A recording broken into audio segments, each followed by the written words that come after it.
So the state attorney general's office won't even defend your actions in the Occupy Nashville thing. So do you concede that you've made some mistakes? No, well, I don't. Again, this is still what we agreed to as a temporary restraining order. That's what the state attorney general's office agreed to. There's still a lawsuit to come, and so again, I can't comment on a lot of those things. But let me back up and talk about this. For us, this isn't about winning a legal argument.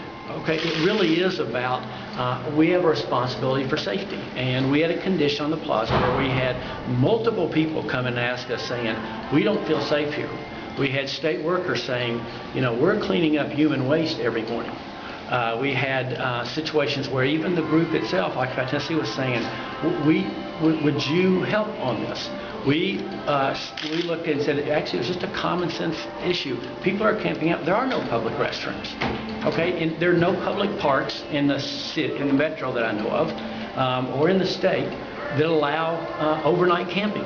There's a reason they're without a permit that don't have setups for camping. So there's a reason why you don't go to Centennial Park and camp. There's a reason why that, and it's really a common sense one. There are no public restroom facilities, and I've seen a whole lot of newspaper articles and TV news shows. I haven't seen anybody interview our general service workers who've been cleaning up in the morning.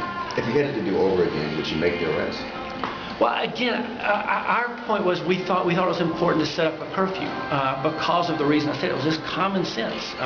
There's people camping down there, and there are no public restroom facilities, and crime had become an increasing issue, and so we set a curfew, which we again felt like it's reasonable.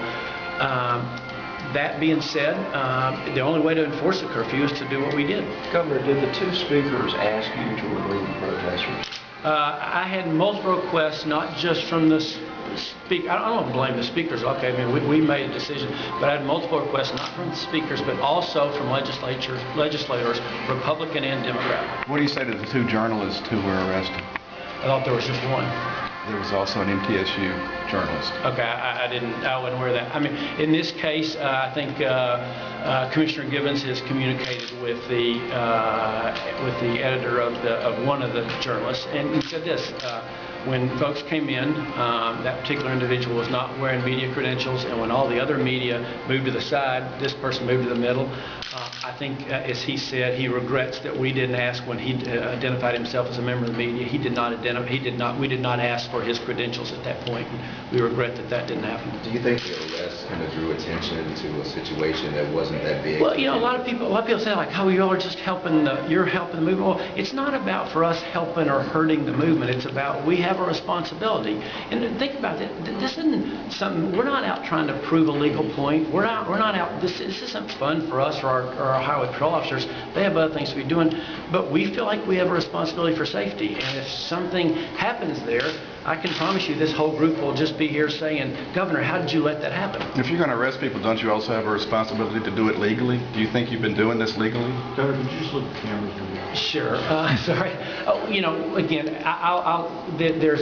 there'll be a time for a legal hearing on these issues, and that'll be the proper time to address this. Again, we acted on a situation where we felt like safety was threatened, where we had multiple requests from legislators, and by the way, from other people who worked in the area saying something needs to happen here.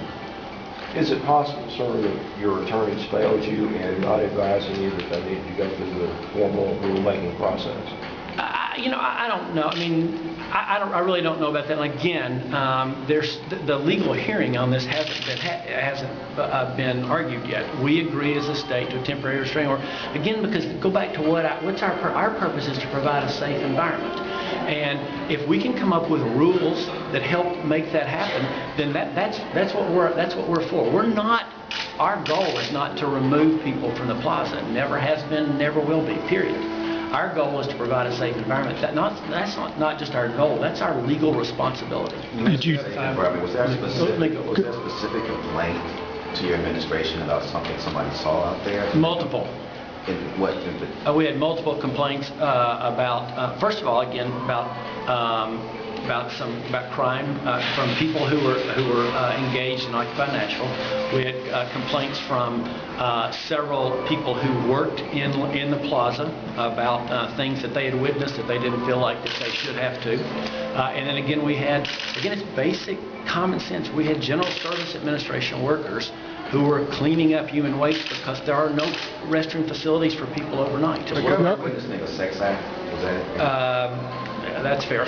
Wouldn't it make a lot more sense just to provide a little security and cleanup rather than arresting 55 people over 2 nights with 75 troopers? Well, again, there will be a time, because there's a lawsuit right now, I can't comment on everything, but it's hard, if put yourself in the position of a state trooper, you can't go in and say, oh, well, this is somebody that's with this group, this is somebody that's not. And the group has said that they would like to stay there indefinitely, 24 hours a day. And at some point in time, as a state, we have 6 million citizens. Did you talk at all about the possibility of having a couple or 3 troopers there for their protection?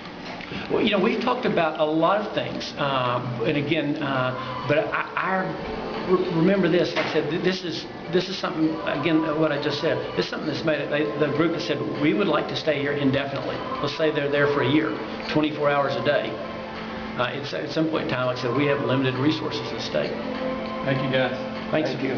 Thank you. Thank you, Governor. Yeah, thank you all. Thank you. Yeah.